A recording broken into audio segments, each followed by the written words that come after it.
Solo Leveling, Sugimoto est choqué par le prix astronomique demandé par Yuri Orlov pour ses services.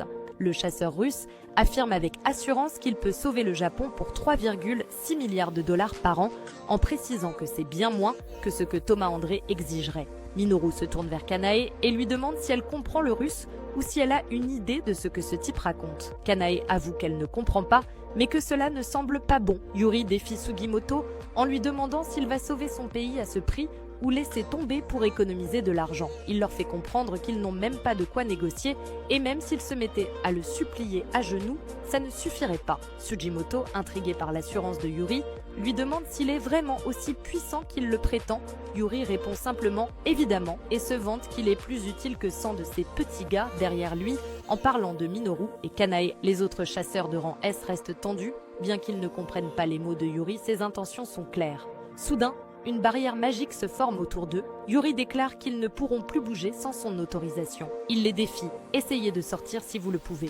Minoru et Kanae sont stupéfaits. Comment peut-il contrôler les mouvements de deux chasseurs aussi puissants? Yuri Orlov annonce qu'il bloquera la porte de rang S. Et en bonus, il sauvera les deux chasseurs qu'il a piégés. Sugimoto reconnaît ses compétences impressionnantes, mais se demande si le gouvernement approuvera un budget aussi faramineux. Sugimoto réfléchit à la possibilité de faire confiance à Yuri et demande s'il peut passer un appel rapide. Pendant ce temps, en Corée, Jin-woo se prépare en enfilant ses chaussures et annonce à sa mère qu'il sort un moment.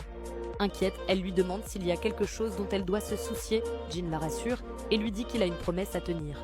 Je reviens tout de suite. La clé du temple affiche moins d'1 minute. Quand le temps arrive à 0, Jin invoque la clé, révélant l'emplacement de la porte. À l'école de Gina, les agents de l'association sont choqués de voir qu'une porte est apparue 2 fois au même endroit. Heureusement, aucun étudiant n'est présent. Un agent tente d'arrêter une silhouette encapuchonnée, mais c'est Sang Jin-woo qui se révèle.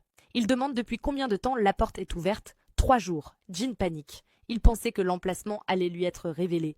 Mais il se rend compte que la porte est déjà apparue. L'agent lui explique que la porte est de rang C et que les chasseurs y sont entrés il y a environ 2 heures. Jin-woo prend les choses en main, il ordonne « Annulez le raid immédiatement ». L'équipe à l'intérieur est en grand danger, je n'ai pas le temps d'expliquer. Jin-woo rentre dans le double donjon, là où tout a commencé. Abonne-toi pour la suite.